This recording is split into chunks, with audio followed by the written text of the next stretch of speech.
Now in this video, let's talk about the recoil of the gun. Recoil of the gun refers to a movement, a backward movement, a rearward movement of a firearm. It also described as a kickback of firearm.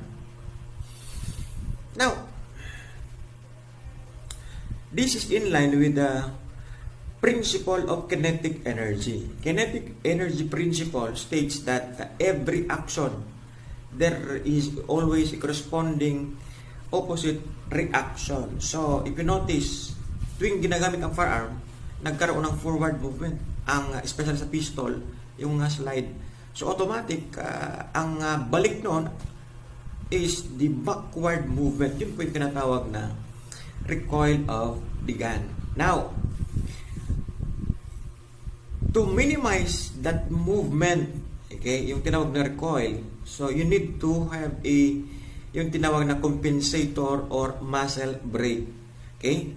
An accessories of firearms that help to reduce the backward movement or recoil of the firearms. Now, take note, kapag sinabing muzzle brake, help reduce recoil movement o backward movement. Kapag sinabi naman na compensator, help to reduce the upward movement of the gun.